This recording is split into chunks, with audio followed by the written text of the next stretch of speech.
What's going on? Welcome back. This is Idaho Sports Talk. We're Prater in the Ballgame, and always appreciate you listening to KTIK Sports Radio. The Ticket. It's a Thursday.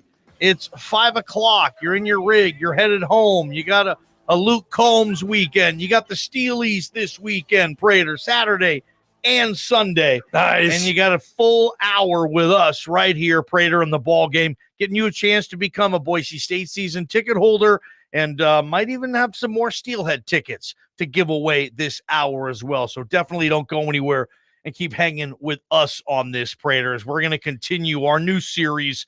It's Boise State players who are now NFL players, with a simple question being, how do they use this offseason to further their NFL career? And how do they take advantage of the offseason? And the Brett Rypien news last week, signing with the LA Rams. He spoke with the media in LA. We thought that, yesterday we did 3 players. Today we're just going to stick to one. Brett Rypien, how can he do this? Yeah, OTAs start next week, so everybody will be together in terms of Brett Rypien will be on the field ready to go. A couple of days of rookie mini camps this past weekend, and everybody gets together on Monday, Tuesday, Wednesday, and everybody has a little bit different schedule. But by Monday, it's business. The offseason begins, and they'll be on the field, and we'll see video clips and highlights and press conferences, and Brett Rypien has definitely got himself a very important offseason. He's out there battling Stetson Bennett for a job. I can't wait to hear your research on Sean McVay and how he handles the quarterback situation. I think this is a beautiful marriage. I'm not saying it's going to be successful, but I just think it's from our perspective, it's a lot of fun. We got a high-profile coach who gives out a lot of respect and credibility to quarterbacks, and here's Brett Rypien, who's, he is the most successful Boise State quarterback to ever play in the NFL. We've right? talked about this, and yes, I'm sorry to the Kellen folks. Brett Rypien's had more NFL success than Kellen Moore did. I think we have to go there. As a quarterback, we'll gingerly and quietly and respectfully we'll go there. But Brett Rypien is the best quarterback ever from Boise State to play in the NFL, and he's hanging on there, and he's a legit quarterback doing nice things.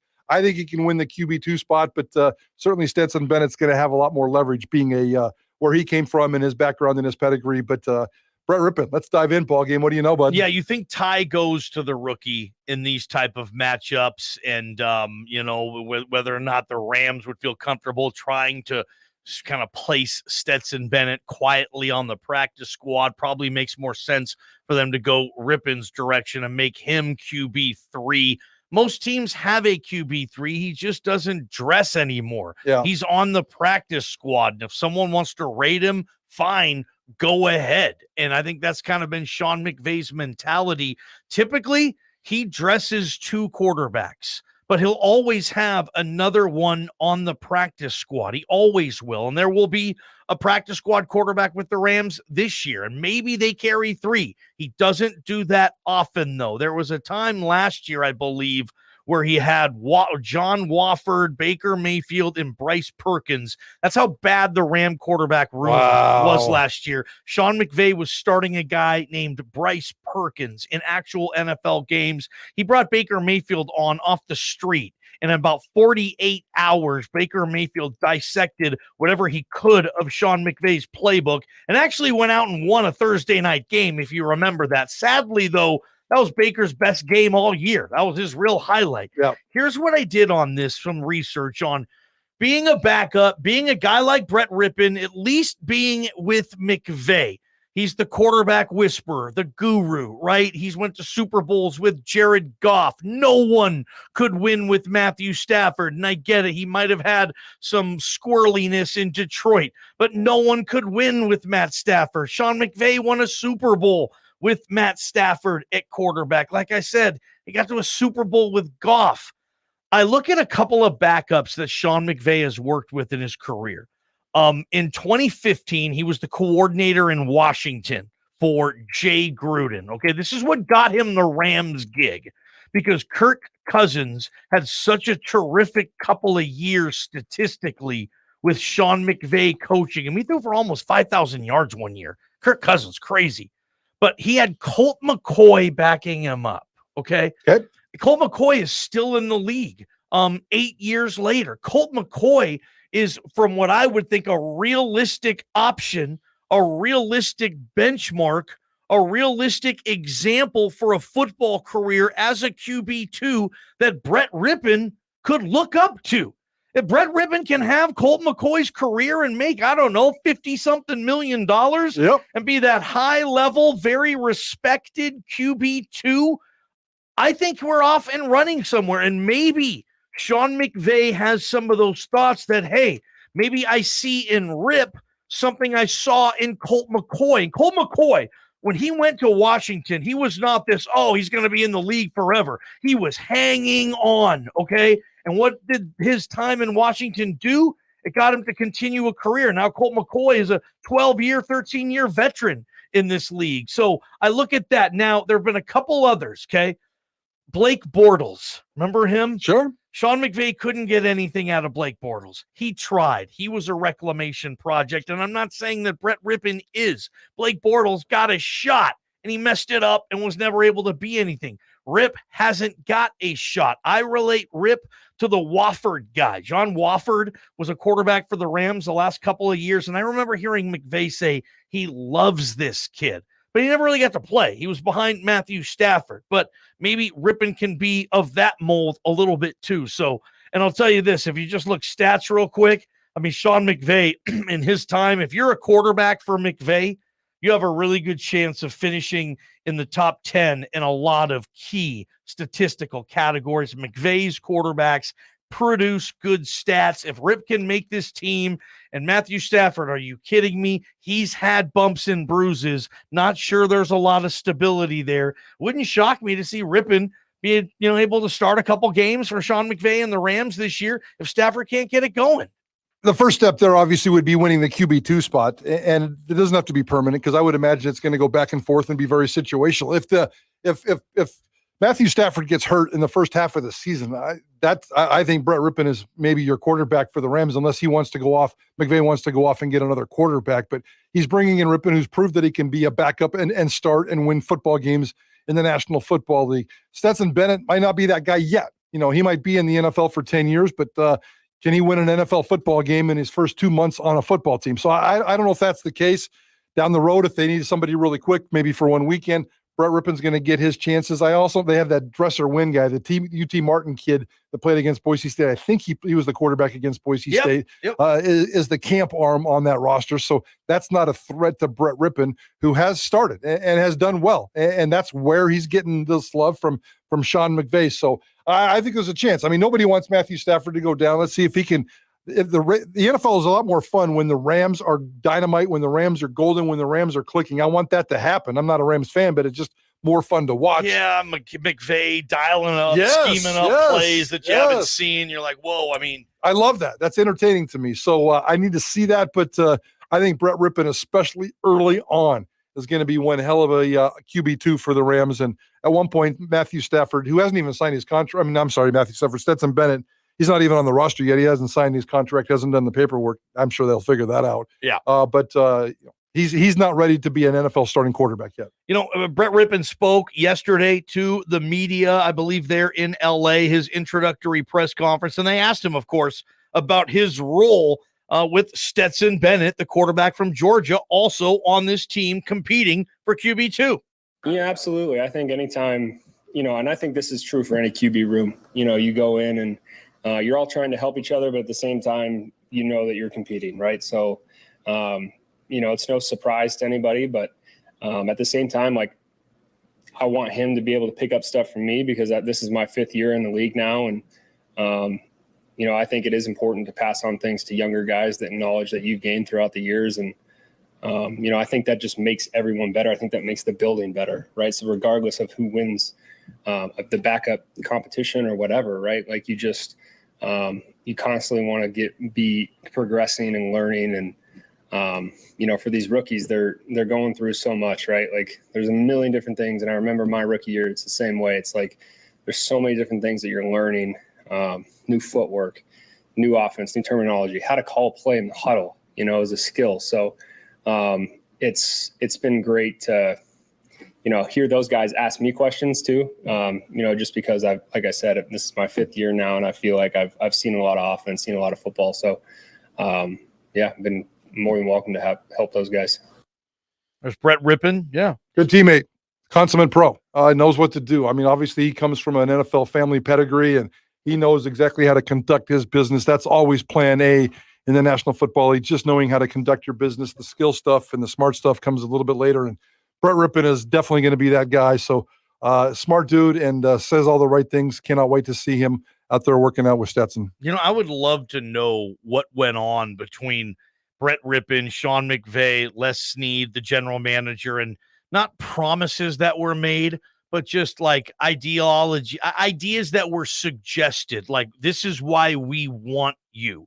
Not, hey, I mean, it might, hopefully it was more like that, Prater, than just, hey, come here and we're going to give you a shot. You know, I don't know, that type of thing. Hopefully the Rams have some type of thing invested in Brett Rypien, and Sean McVay likes what he's seen before. I mean, this is the best possible education you can get right now. I think if you're Brett Rypien behind a Matthew Stafford who's on his way out. I mean, Matthew Stafford's not going to be in this league in 5 years. No, in my opinion. Maybe Brett Rypien will be. He also talked, Prater, what are Brett Rypien's personal goals and why did he choose the Rams? My own personal goal is just playing the best football I can possibly play, right? Like, that coming here, and at least in years past, they've haven't played the starters a lot in the preseason. So there's going to be a lot of opportunities to play. And, whatever my role is, I don't really obviously I don't make those decisions on what my role is going to be this fall. But if my number is called and I need to be ready, then I want to be playing the best football I can for the LA Rams. And so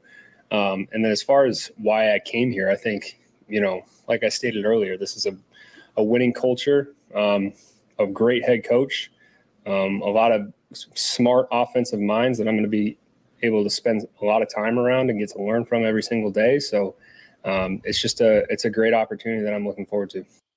I think it's a great opportunity as well. I just hope he sticks. I'm not sure how many opportunities he got. I can't imagine he was that much wanted, but all it takes is a couple, and certainly the Rams, they gave him just a 1-year contract. So he's literally there for a few months, and it's a 1-year, $1 million contract. It's the most basic of all contracts for a player in the NFL of his experience, and complete unrestricted free agent at the end of this season. So this is basically a year tryout for the second half of Brett Rypien's NFL career. And if he gets a chance and plays well, I think he can stick in the league again.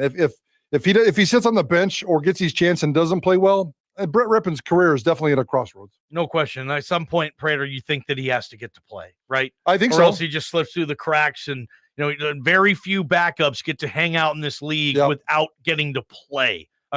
Chase Daniel or a couple of guys I can think of, the McCown brothers, never really got to play and stayed in the league for a long time. Brett Rypien needs to become Mr. August, okay? He needs to be the preseason MVP because he is spot on.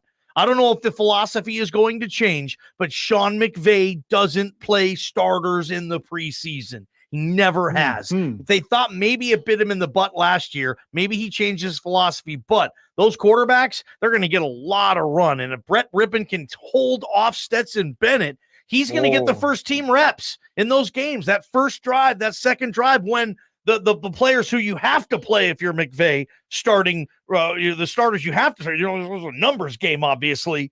But maybe he gets his opportunity to play with the ones a little more, and he can, again, be Mr. August, be clutch. I love that. I love that analogy. And that's where he is going to get his chance. And I didn't think of that. And that's beautiful to know. And it'll be him. It'll be Stetson Bennett, and they'll be a winner at the end.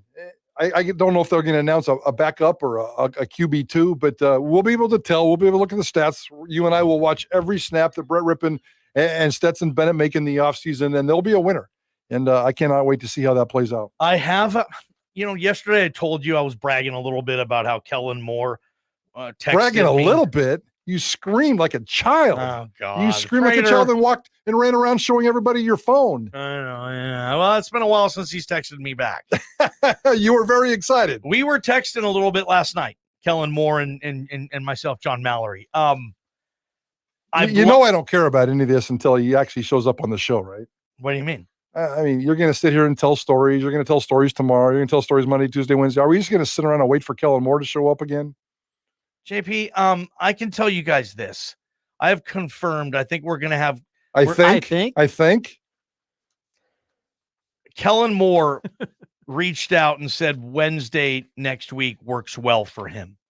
So pretty certain we're going to be able to talk to Kellen Wednesday, whether it'll be live, whether we'll record it, whether we'll wait a month before we air it. I'm not pumping you up a little bit on that. Come on, whatsoever. man. We got Kellen. He's agreed to come on, guys. I have a new nickname for you. It's called the Boy Who Cried Kellen. And I'm going to call you the Boy Who Cried Kellen until the day that Kellen Moore shows up on this radio show. You are officially, from this day forward, the Boy Who Cried Kellen, because you keep promising Kellen for 3 consecutive years. He's never shown up on our show. And just because he answered your text message yesterday to make you feel a little bit better about yourself, I need to see Kellen Moore, his name. I need to see his name on our caller ID. And I need to see that it's him I need to check out his voice. Okay. And we'll make that sucker happen. Hell yeah. Can you switch him to Thursday? We're kind of busy next Wednesday. Prater, come on, man. Don't make me do that. Well, hey, maybe we can record them on Wednesday and we'll air it on Thursday or Friday or Monday. I mean, Prater, come on, man. You got to meet me in the middle on some of this stuff. I'm standing by the phone. What's my new nickname? The Boy Who Cried Kellen. Steelheads. Keep promising, and I'm not going to believe it till I see it. Okay. I'm gonna get you. I don't know how. I want you to win this. Gotcha. I want you to win this. All right, Steelheads, the crowd, the curiosity we have. Holy smokes. What are the reasons? Why are these games so cool, so fun, so packed with people? Let's spend some time there. Maybe a little touchdowns for tickets on the back end. Stay with us. Prater on the Ballgame, Idaho Sports, KTIK, the ticket. From the Beacon Plumbing Traffic Studios, this